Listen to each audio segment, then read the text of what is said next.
So Solemn, Vanguard, and TIE Fighter both brought out premium primer videos, and I think Solemn also started up with a series that he made with giving you guys deck skeletons of clans you probably want to play from standard into premium, and both of them have been advocating why premium is such a really awesome format. So let's dive into, and how to explain it, a very crucial faction within the nations and the clans that a lot of people tend to take for granted. That is the Cray Elementals. They're actually pretty spectacular units, and we're gonna be learning a little bit more about them. These are just tech options, so you don't have to buy them.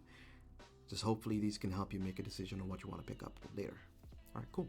So let's learn a bit more about Cray, now shall we?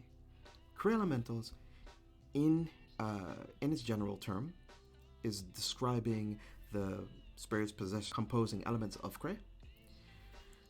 The representative elements are fire, water, wind, earth, light, and darkness, which is hosted by numberless spirits.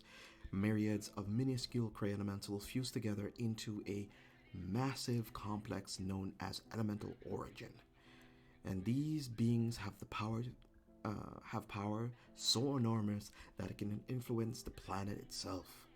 Originally, it cannot be perceived except by high-ranked beings, like a portion of nobles and dragons. Nonetheless, the report of witnessing Cray elementals like spirits has been increasing gradually since the emergence of Stride, and this is around 2014. So at the end of Legion era, this is when they first made an article talking about what Cray elementals were and how they would be used in the G era and going forward into premium. So we're going to start off with grade 1s up until grade 4. Hopefully you guys bear with me. We're going to only pick out the most important ones that I feel are relevant.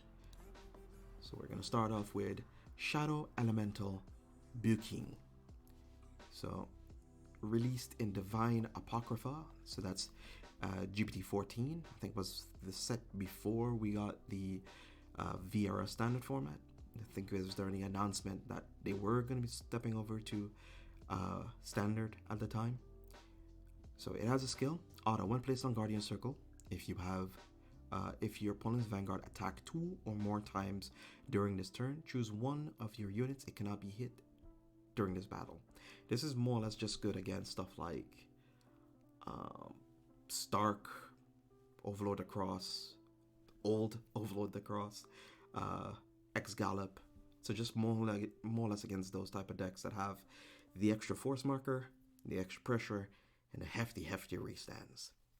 This is really good against them, but those clans and decks and archetypes are very rarely played, so this is maybe just something you might want to pick up for the incidental case that, who knows, Overdress might give some really good support to Brandgate and Dragon Empire, so we'll see. Earth Elemental Lorac. It is a grade 1, 7k. Came out in Premium Collection 2020. It is auto Guardian Circle when placed. If you have one Vanguard and it is grade 2 or less, one of your units cannot be hit until end of that battle. This is more or less good against decks and clans that can either Superior Ride, rush you really early on their grade 2 turn, or have some sort of Superior Ride strategy and blitz you out of the game. Or you often can get Superior Road on and then they stride on you, and it's very dangerous to deal with. So it's very helpful, and especially since Gurgwit and Percival are still legal in Premium, they can still be paired together in Premium. This can help against some of the early game rush that you might want to save yourself against, or it can kind of help you a little bit against Blade Master, but you might still get insta-gibbed from Blade Master still nonetheless. But it is helpful if your deck has a whole lot of space, and you can do with like a couple copies of this card, which is nice. Then we have a Rail Elemental Tier. Came out in the Soaring Ascent of Gale Blossom. That was GPT-02. Whew, that's a while back as a common. It has been reprinted a lot of times since then, since Bushy has been well known not to really do a whole lot of reprints, but it's a good thing we have a bunch of reprints of this card. So it's Soul Blast 2. When a card is placed on rearguard circle, you may pay the cost. If you do, choose up to one card for every face-up Cray Elemental in your G zone, and you can counter charge for each of them. So it's pretty nice. This will pair up with a whole lot of cool cards I'll explain to you in a second, but this is really good in a clan like Harry, Grand Blue Premium with Vanilla's stuff in it if you want to. Also Spike Brothers. It has a whole lot of uses in clans that can abuse the card, superior call it multiple times in a turn, you know, that type of stuff. It's really nice. Heat Elemental Huam. One of the most unfortunate cards to play against. So Heat Elemental Huam has a continuous skill on rearguard circle. All Vanguards must attack the Vanguard. Okay, so one thing you need to learn about in Premium is that damage denial, the concept of damage denial is very, very, very important. You withholding a damage from your opponent, I know the win condition of the game is putting him to 6, but oftentimes giving your opponent the extra resources of a counterblast can make it worse for you when your opponent is going to their first strike turn. This does have a dual-edged sword, however. If you will have no choice but to call this as a rearguard to push or push pressure, or your opponent is probably playing an aggressive deck you don't know about, you can get got by it. So that's kind of like the duality of the card itself. But outside of that, this is mainly played usually in Hyuga, Go Paladins, a whole lot of decks that really can do with getting some early damage in from your opponent to be able to play the game, which is nice. Then we have Light Elemental Honolly. Came out in the set of Divine Dragon Caper and has been reprinted as a promo a couple times. Continuous rearguard circle. All rearguards cannot attack the Vanguard in the 5th or more battle of that turn unless Counterblast 1 is paid. So that also includes the 5th itself, that you have to start paying it from there. And then it also has an auto ability. When placed on rearguard circle, choose a card in your damage zone and turn it face down. So you pay a CB to play the card, technically speaking. So the most important thing I think with this card is as follows. It's really good in the format if you're playing against a whole lot of decks that have a whole bunch of multi-attack shenanigans attacking for more than 12 times in a turn. This is a card I'd recommend any player to really pick up. It is very handy against a whole lot of problematic matchups. It might not fit the deck that you're playing, especially if you are yourself playing a pretty aggressive deck too, but it can help if you're playing like a slower one like Redora, or sometimes Pale Moon also plays it even with the multi-attack stuff, but you can put it into your soul. If you do have a way for yourself to get rid of this card, it's fine. If you can't get rid of it yourself when you're also playing multi-attacks, it hurts you too. Rain Elemental Zarzan, the big bad of 2020. He's currently on 1. He's restricted in Premium. He has a, when placed, cost Soul Blast 1, call up to 2 vanilla units, so triggers or vanilla grade 1s or 2s, or 1 of 3s, or whatever you have in your hand. Call them to the rearguard circle, and if you do that, flip up 1 Storm Elemental Cyclone, and you draw 2 cards. A lot of decks can abuse this. Time Leap can make use of this, like a vanilla based Time Leap deck. Let's see, Grand Blue can make use of this, Spikes, Royals, Blade Master, just almost anything really.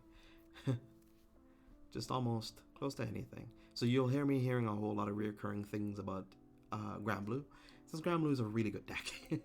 A lot of the cards that we're talking about can oftentimes be run as one-ofs, and one of the very few decks that can play one-ofs in their deck are decks that can either recycle or search or add, which is usually Grand Blue, Pale Moon, Spikes at any given point in time, or Time Leap sometimes too. There's other decks as well too, but those don't come off the top of my head yet. If you know any more, in the description below, let me know what other cards or decks that you could probably think of that might be able to make use of this too.